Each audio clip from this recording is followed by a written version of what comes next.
Welcome back to the Historian's Craft, guys. So this is the second to last video in this series.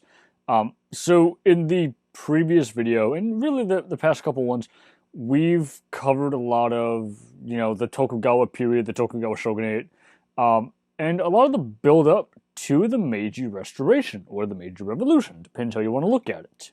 In fact, that's what the last video was really dealing with, and that's what we're going to keep going with here and in the last one. But in order to really do that right, one of the key things, if not the key thing we really have to talk about would be, for hundreds of years, the key element in Japanese society were the samurai. Well, during the Meiji period, the samurai class, if we want to think of this as a class, really the word would be mibun, status group. The samurai mibun is abolished, and the Han, the lands of the daimyo, the lands of the domains, are destroyed, and everything gets incorporated into the new Japanese state. So this theme of, well, what do we do with the samurai is a major one in the Meiji period. So basically what the people designing the Meiji Restoration want to do is create a powerful nation state to fight against, or maybe not fight against, but at least be able to resist militarily, economically, and socially, and politically, Western encroachments. The idea being that, well, if we don't emulate the West, we could potentially end up like China and like Korea. To do that, you have to get the samurai out of debt, and you have to make the samurai think in like a big picture. Not just samurai, not just, well, I'm loyal to this lord in this domain. I am somebody who is loyal to Japan. What does that mean? How do you do that? Well, there's a couple different ways you can do this, and the key guy in terms of not only redirecting the efforts of the samurai, but the key guy in terms of redirecting a lot of the efforts of many Japanese is this man named Fukuzawa Yukichi. So Fukuzawa Yukichi was this Japanese intellectual who was very interested in, multiple different, I'm going to call them strains of thought. He's interested in, Rangaku, Dutch studies. He's interested in Kokugaku, ancient learning. He's interested in various aspects of what we today know as the Industrial Revolution, so the factory system, steam engines, democracy. Yeah, he's interested in it, in that it's a form of Western government. He's interested in modern tax methods, creating a conscript army, that stuff. So he eventually developed, and we'll talk about this more in a minute, what's called Fukoku Kyohei, rich country, powerful military, is one of the ways of translating this.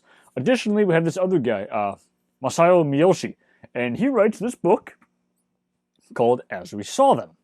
So this is a record of the first Japanese embassy to the United States. So we're not going to talk about this too much in this particular series. It's going to be more something we'll tackle in depth in the companion series, 1868 to present. But it's important that we just be aware of, stuff like this. So there's that. And in 1885, Fukuzawa Yukichi writes this. It's not a book. It's not really an essay either. It's longer.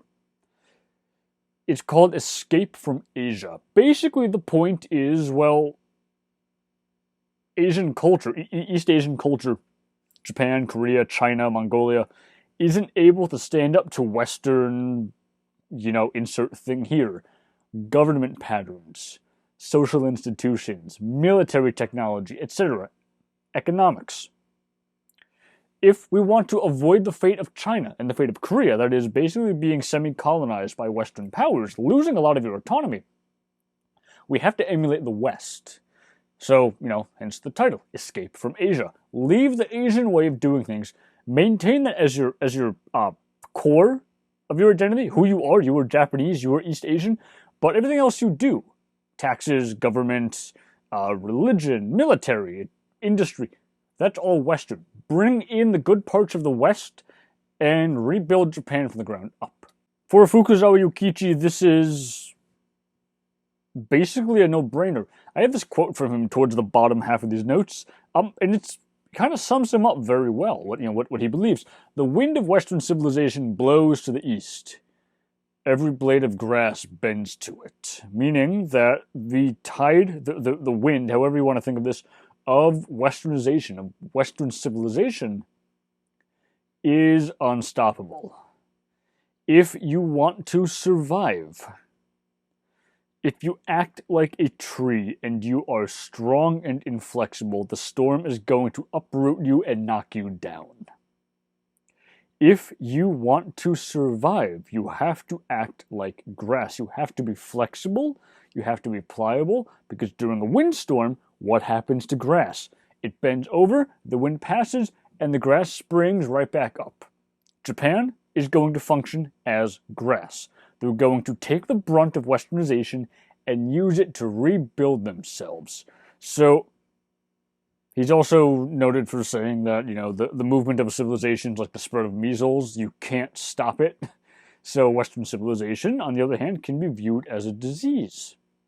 The key, though, is you have to use the disease correctly to restructure Japan to ensure that it's not destroyed. Now, going along with that, he wants to use Westernization as the thing to rebuild Japan, but the Japanese can't lose sight of who they are, their history, where they come from. So Chinese learning is the core. Western learning, Rangaku, and the stuff that develops out of Rangaku, is used for practical purposes. This is one of the reasons why the Japanese are able to Westernize so quickly and not go through as many of the upheavals that European and American societies go through. Yes, Japan has labor strikes. Yeah, Japan has riots. Yeah, Japan has industrial problems, but not on the scale that the West does, because they're able to look at the Western model and say, okay, that worked, that didn't. So we're not going to do that, we're going to do this. So they're taking only the good things. Japanese learning functions as the root of Japanese society. This is who the Japanese are. They must remain true to this. But Western methods are a tool for reshaping Japan. That's the key thing. The old learning, the old East Asian stuff, is fundamental to who the Japanese are, but the new Western stuff is instrumental. You're not becoming fully Westernized, you're just using it. Many of the Japanese also were, pretty aware, based on things that happened in China and in the methods that the West used to open up Japan to trade. They were very aware that Western nations, at least for the time being, posed a threat to Japan. So then we have to ask, well, if they understand the West to be a threat, well, what are the components of that threat? What did it look like? It takes a couple interrelated forms. So the threat is not from one nation. It's not like the Japanese were terrified of Great Britain, or they're scared of Russia, or they're scared of America. Those fears existed, yeah, but this is a bigger picture. It's the whole idea that terrifies the Japanese.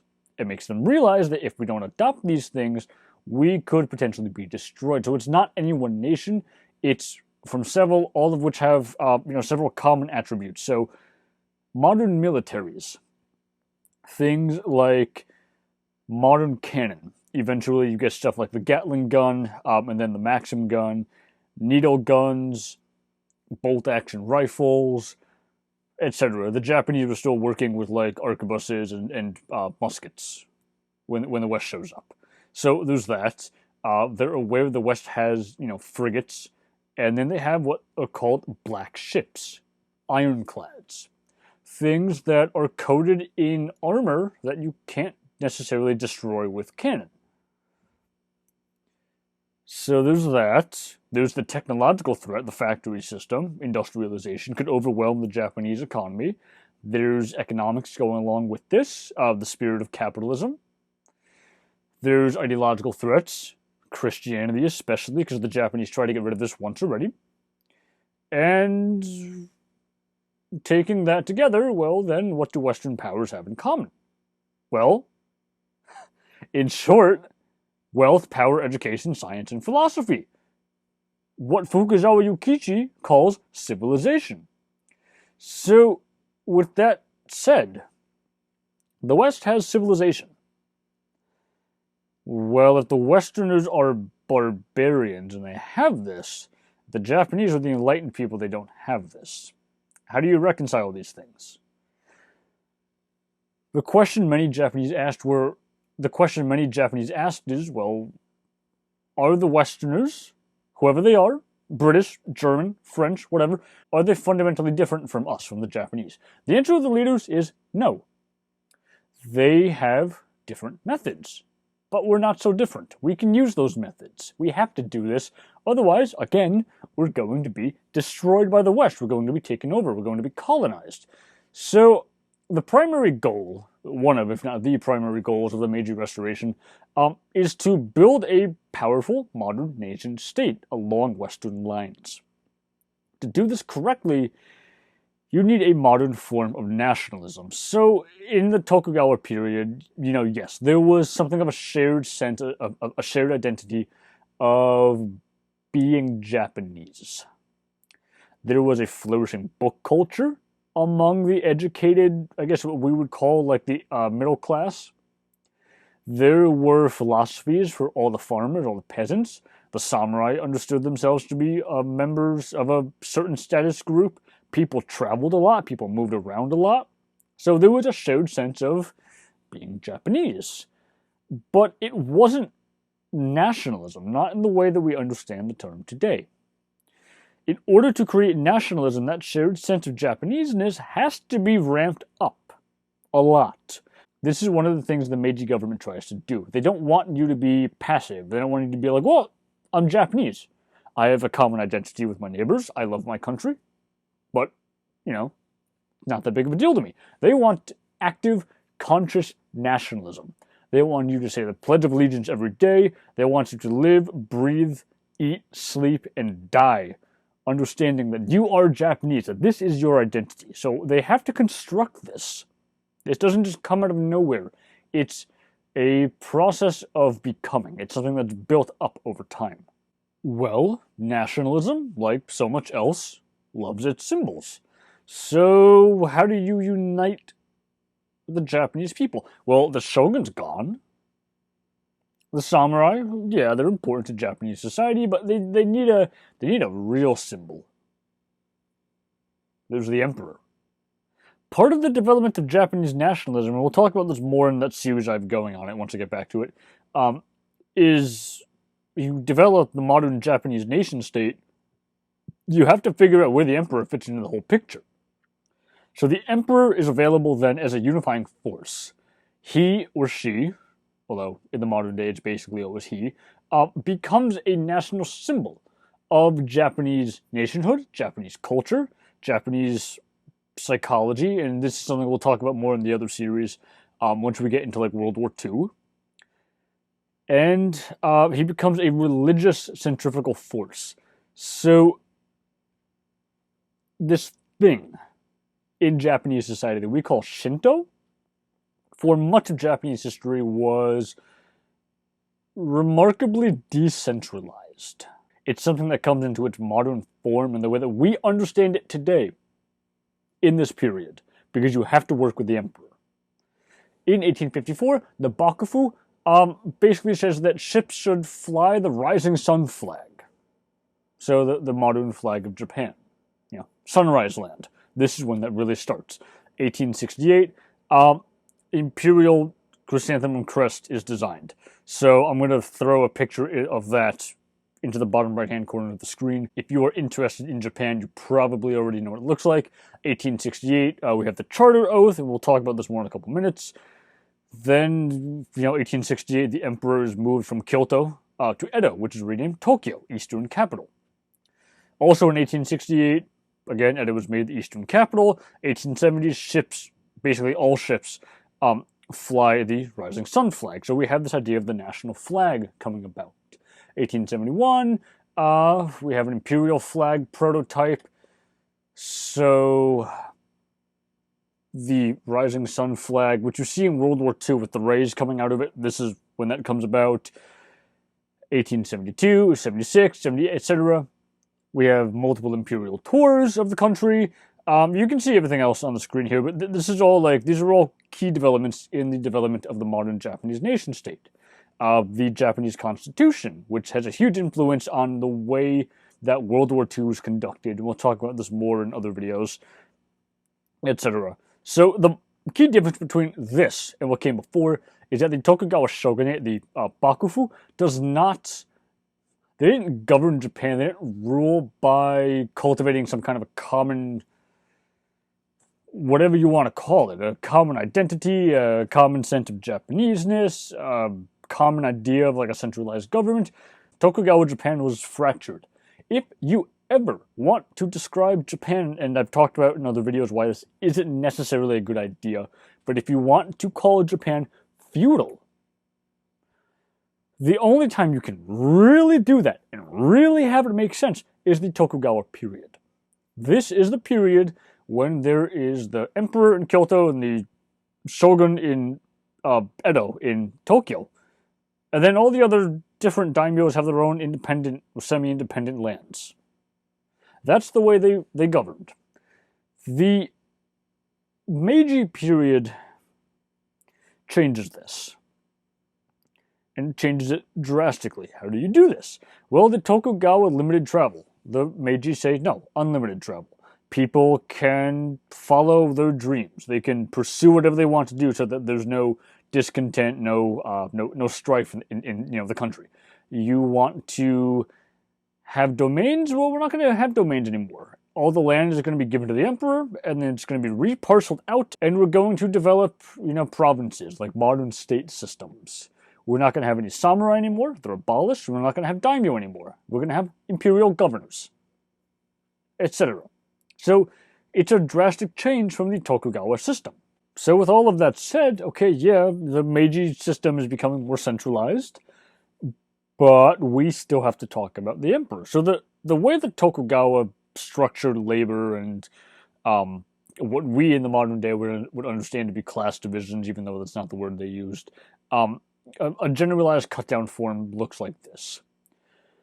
Only the samurai are to have any kind of governmental political responsibility in the domains, in the Han system. They're responsible for governance, politics, public consciousness. These people basically act as advisors to the daimyo. They act as governmental administrators. They act as bureaucrats. Everybody else, you're a merchant, you're a peasant, you're a artisan, you're a... And if anyone is Japanese, please, I do not mean any offense by this. It's just hard to talk about these people without using this word, because everybody's familiar with it. If you are burakumin, which is a really nasty word, you should not use it. It's just the most common word these people are known by. These people who live in villages, burakumin. You are somebody who deals with undertaking, butchering. You are a tanner. Like these dirty tasks under Shinto. You guys don't have, unless you're a samurai, you don't have political responsibilities. You just do your thing. You have a specific thing you're supposed to do in society. You're a merchant, you're supposed to be a merchant. You're a peasant, you gotta grow food, etc. Ordinary people don't have a strong sense of political or national identity. They don't have a strong political or national sense of the emperor either. Well, this changes. The question, though, is how much does it change? What does that really mean? The people living in Kyoto during the Tokugawa period, yeah, they're somewhat aware of the emperor. They know he lives there. They know he is descended from the gods, supposedly. The shogun knows this. The samurai know this, to a degree. The average people in Japan, to a degree, know this, but, not really. Many people outside of the capital, yeah, I mean, they're aware of the emperor. But again, not really. So this is one of those things where, if you study the Second World War, for example, and you don't really get into the Japanese side of things. You tend to focus from like the Allied perspective. You're going to encounter this theme of Emperor Hirohito, and you can see a bunch of his biographies over here if you look closely enough.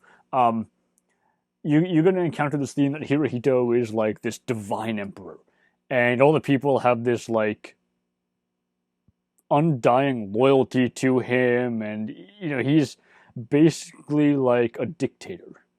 That's not really accurate. There are, or were rather, a lot of anthropological studies done in Japan prior to World War II and even after, where like peasants were asked about who the emperor was. Like, what does that mean to you? Well, as you can see here, I have a quote from one of those studies. A man in 1960s remembering, his childhood in the 1870s when villagers were asked to fight for the emperor. They're unsure what he was. He says, quote, even though it said the emperor's taken the place of the shogun, what kind of person is he? End quote. They don't really know. There's another very famous study. If I'm remembering correctly, it's by Ruth Benedict, or another famous Japanese anthropologist. I don't remember off the top of my head. They're in a village, and in one of the houses in the village is a picture of Emperor Hirohito. You're supposed to bow to it. They do that, but this anthropologist asks the people living in the house, well, do you really believe that's a god? And the people are like, I don't know. I mean, we're told he's a god. Is he really? I don't know. So it's not clear how much stock the average Japanese person really put into this idea of the emperor being like the center of everything. Now, there are numerous Japanese political and nationalistic fanatics from this period all the way up to World War II who take the emperor thing very seriously. But gauging how strong that was among the average population, it's a little harder to do. In some ways, it's kind of impossible. But my point is that the Tenno, this is the Japanese term for emperor, is seen as a Marabito. He's a sacred kami, a sacred being who brings good crops and protection. This is kind of like the original, religious role that the imperial family fulfilled. You have to go to the Issei Shrine and you perform a series of rites and rituals, blessing the harvest, stuff like that. I didn't include it in this lecture, but there's a whole bunch, you can just Google this, there's a whole bunch of like woodblock prints from the 1800s of the emperor, and he's like in the middle of a crowd of people, and there's all this writing all over these woodblock prints, and they're like speech bubbles, captions of all these people, and they're praying to him, not as like this manifest deity, but they're praying to him as a god who takes on qualities that they need him to take on. A carpenter prays for better tools. A mother who wants her son to be successful, basically, and this is the one I'm just thinking of off the top of my head, basically she tells him, I need you to make my kid ugly because he's too hot and all the women are falling over him in the village and he's grown lazy because of it. He won't do anything with his life. Make him hideous so he does something. Stuff like that. So the emperor gradually takes on what the average person needs him to take on. And like I said, the process of the emperor taking a central role in Japanese society, this is a process of becoming. It's not like you have the emperor and he's just restored to this pre-modern notion of like centrality in Japanese life. He takes on new aspects because the state needs him to take on new aspects. So the Meiji Restoration, or Revolution, again, however we want to think about this, the central figure is the Meiji Emperor. So in 1868, when this happened, when he's restored, quote-unquote, to power, the Meiji Emperor is 16. His father, the Komei Emperor, had died the year previously in 1867. The circumstances of his death at 36, they're not too clear. Some of it's a little suspicious. The key thing, though, is that the Meiji Emperor survives into adulthood. Most of the previous emperors had died relatively young. The Meiji Emperor, he ends up not being in great shape. He tends toward obesity. He's a little lethargic. He doesn't exercise nearly as much as he should. This is one of the reasons that when the Japanese realize that Hirohito is going to be the guy that succeeds in the 1920s and 30s, he's being like educated, they stress physical fitness a lot, and this is something he keeps up with all his life because they don't want him to end up like the Meiji Emperor, just like very unhealthy. He's just not a good symbol in that regard. But the Meiji Emperor, in childhood, he had lived in a very small section of the palace in Kyoto. He didn't go outside, really. He didn't really go outside the imperial walls. He's forbidden to have knowledge of strange or unusual events in Japan, like the West showing up, etc. So when he basically gets power, a lot of this stuff, and you have to be careful with this because he's the emperor, so a lot of the records of the Japanese imperial family are kept under lock and key. Not everyone's allowed to look at it. We only have certain records available to us, but what we do have available to us suggests that this kind of hits him like a ton of bricks. So he kind of gets whisked away into this role of like this central character in this period of restoration, this period of renewal in Japanese history.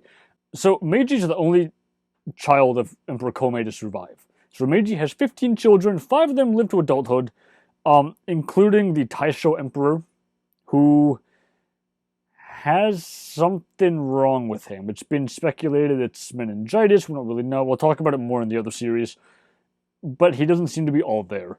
Now, the Meiji Emperor, because he's 16, has help in governing.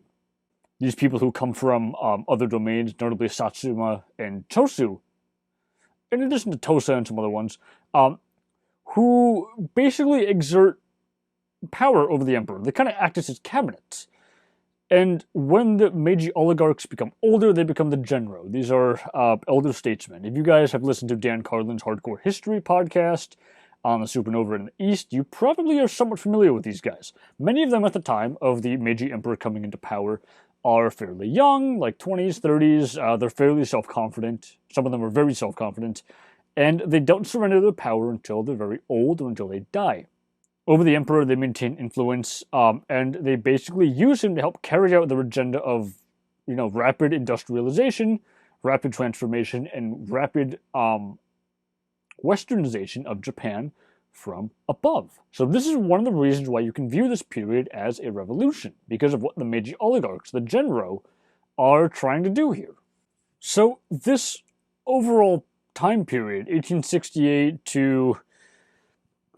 if you want to say the Meiji Restoration period ends with the death of Emperor Meiji in 1912, yeah, you could say that. Some would put the end of the Meiji Restoration at like 1890, 1900, wherever you want to end it.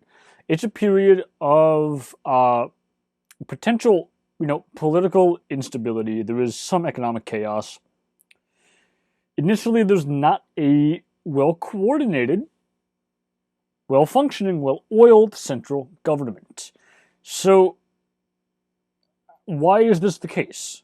Well, the answer has to do with how the Bakufu collapses and how the emperor gets power back. And it's totally not in the hands of the Genro. It's definitely in the emperor's hands. This is what happens. So, there's an alliance of domains and the court to overthrow the Tokugawa shogunate. So, many of the domains, notably Satsuma and Chosu, back the emperor. They've forged an alliance. They develop an army. I'm cutting this down a lot, and I'm simplifying a lot here, just in the interest of time. They march an army into Kyoto. They say, we're going to back the emperor, and then there's a civil war.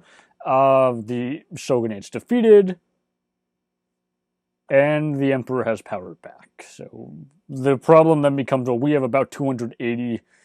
or at least something like it, at least in theory, domains, Han systems, places where the daimyo and the samurai all live, each with its own army, its own laws, its own taxes, its own monetary system. How do you bring this together into a national government? How do you do this? Between 1868 and 1873, additionally, we have 177 peasant rebellions. Additionally, we have this thing called the Popular Rights Movement. It's this idea among a lot of peasants and some merchants, etc., the lower orders of society, what we typically would conceive of anyway, they basically say, well, this is a time of imperial renewal. We're rebuilding Japan from the ground up. You want to be westernized? Cool. The West have constitutions, they have voting rights, they have etc. We're still finding, even today in attics, in villages, in Japan, these constitutions drafted by villages or groups of villages. The popular rights movement was all about trying to bring, maybe not democracy to Japan, but some sense of liberalism.